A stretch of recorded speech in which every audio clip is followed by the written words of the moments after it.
rumusan ialah adakah pilihan raya jika diadakan sekarang ini menggunakan logo asing-asing ataupun satu simbol?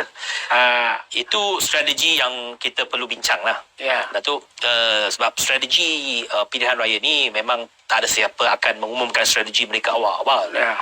Tapi sesuatu yang memang kita sedang bincang, bagaimana kita nak memaksimalkan sokongan kepada PH dan mengembalikan keyakinan rakyat kepada Pakatan Harapan. Jadi simbol itu bagi saya adalah satu keputusan strategik, satu keputusan taktikal yang perlu kita buat pada sebelum raya. Kita belum lagi sampai masanya untuk membuat keputusan tersebut.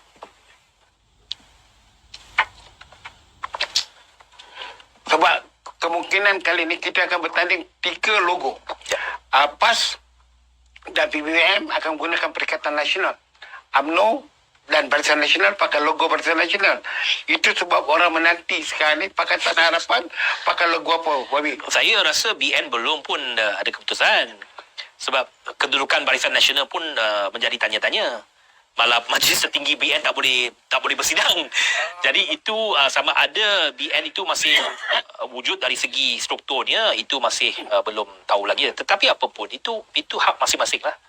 Apa logo yang nak dipakai.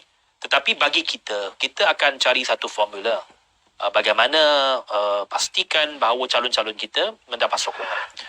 Tapi selepas apa yang kita lalui, okay, walaupun logo itu, saya tak menafikan logo itu penting, tapi yang lebih penting daripada logo ialah naratif kita dan apakah falsafah perjuangan kita, apa yang kita tawarkan, apa yang kita boleh yakinkan rakyat, mengapa perlu sokong kita. Saya rasa logo itu satu faktor. Tapi dia bukannya faktor yang akan menentukan kemenangan ataupun kekalahan. Kita bertanding atas logo keadilan. Ada orang tanya, Tapi kita menang dulu. adakah DAP boleh bekerjasama dengan UMNO? Seperti UMNO dengan PAS boleh bekerjasama dalam pilihan raya? Dalam pilihan raya saya dah kata, dengan antara DAP dengan UMNO dan DAP buat pendirian bahawa kita tak akan bekerjasama dengan UMNO. Tidak bekerjasama. Tak bekerjasama dengan UMNO dalam pilihan raya. Dan tidak ada soal kita nak berunding kerusi dengan UMNO. Kita punya kerusi kebanyakannya kerusi incumbent. Dan calon yang kita lawan bukannya daripada UMNO. Yang kita lawan UMNO dalam PIU lepas ialah di Tenung. Dan Raub. Raub kan? Raub Oh, tak. Raub MCA. Satu lagi ialah Cameron Highland. Tapi Cameron Highland itu ialah sebab dia lepas dia pilihan kecil, calon tersebut masuk UMNO. Jadi itu kerusi milik UMNO lah sekarang. Cameron Highlands. Itu yang DAP bertanding. Jadi bagi kita, kalau kita lawan kerusi UMNO pun, dia tak banyak. Beberapa kerusi saja. Yang saya rasa tak ada apa-apa ruang untuk berunding ataupun bekerjasama dari segi bab itu. Wabi, soalan saya yang terakhir, iaitu supaya dibuat satu rumusan. DAP anti Melayu ni, benar atau tidak, dan bagaimana DAP menghadapinya dalam pilihan raya akan datang, termasuk bagi yang Wabi dah jelaskan tadi itu, akan terus dimainkan. Adakah Wabi masih lagi menyalahkan Tun Dr. Mahathir kerana menggunakan terma DAP anti Melayu dan Islam itu? Yang menggunakan tema anti Melayu dan anti Islam ini bukan Tun Dr. Mahathir sahaja. Mungkin beliau pernah menyatakan begitu, tetapi bukan beliau sahaja.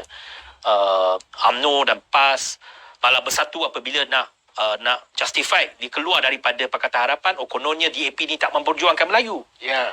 Padahal apabila mereka nak bertanding dalam pilihan raya, nak menang tu, mereka cari kita berkawan. Ya. Selepas berkuasa mereka tendang kita keluar. Ya. Itu bersatulah. Ya. Wan Saiful cakap macam-macam, DAP tak perjuangkan Melayu. Tapi mereka bekerjasama dengan kita untuk masuk pilihan raya. Mereka sehinggalah kita DAP pun ada menyerahkan kerusi yang kita tandingi dulu kepada Bersatu. Ada. Contoh Aru Gajah. Aru Gajah. Itu Aru Gajah, kerusi yang ditandingi oleh DAP dulu. Sebab dia MCA bertanding dulu. Ya.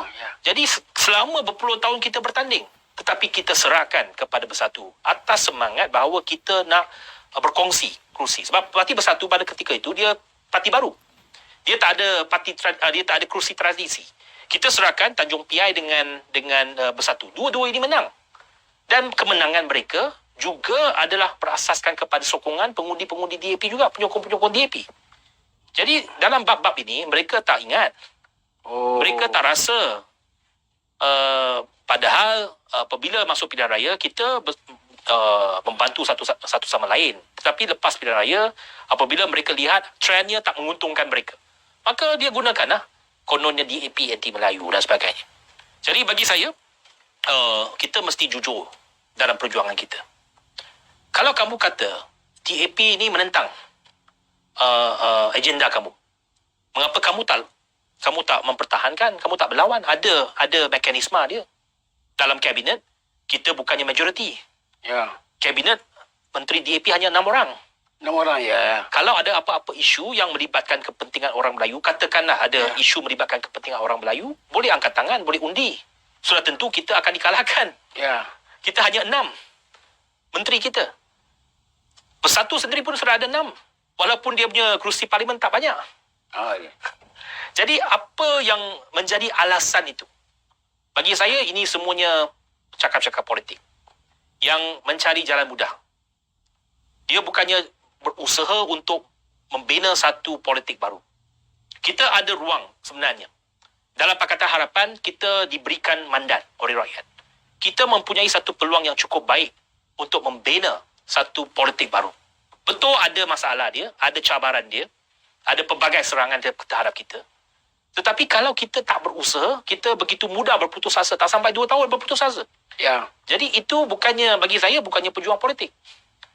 Kalau yang berjuang politik, walaupun 30 tahun, walaupun 50 tahun, kita tak berjaya, kita teruskan. Ya. Sampai berjaya. Tapi ini 2 tahun tak sampai. Dia give up. Dia give up, dia tendang kita keluar. Dia masih kerajaan, dia masih jadi menteri. Dia jadi Perdana Menteri. Jadi bagi kita ini sikap yang tak ada kejujuran dalam perjuangan. Jadi saudara saya sekalian, hari ini dapatlah penjelasan daripada setiausaha organisasi DAP, bukan? Ya. Jadi setiausaha organisasi DAP, orang yang kedua kuat selepas Yang Agung, bagi memberikan penjelasan isu anti Melayu ini. Jadi DAP sebagai satu wadah perjuangan dalam negara kita yang demokrasi, haruslah kita hormati sebarang kewujudannya di dalam demokrasi negara kita. Kita harus berhati-hati memproses segala maklumat yang mengaitkan perkara yang tidak benar, tuduhan, fitnah dan momokkan kepada DAP. Rakyat terserah untuk mengambil keputusan. Tak kisah dia Melayu, Cina dan India. Yang penting ialah kestabilan politik ini. Hari ini kita dapat penjelasan sebenar daripada orang kuat DAP bahawa parti mereka tidak anti Melayu. Ia adalah satu percakapan politik bagi menunjukkan bahawa kita penyerang-penyerangnya kepada DAP tidak mempunyai asas segala asas dan juga fakta bagi membetulkan, membenarkan kenyataan mereka itu. Dari itu tuan-tuan dan puan, kita berdoalah bersama-sama supaya dibuka hati yang amat berhormat Perdana Menteri Tan Sri Muhyiddin Yassin untuk Parlimen bersidang dan juga mendoakan supaya berlaku pilihan raya yang segera, kerana rakyat yang ada sekarang sudah lagi tidak tertanggung penderitaannya. Yang senang tetap senang, yang susah tak tahu pada siapa nak mengadu.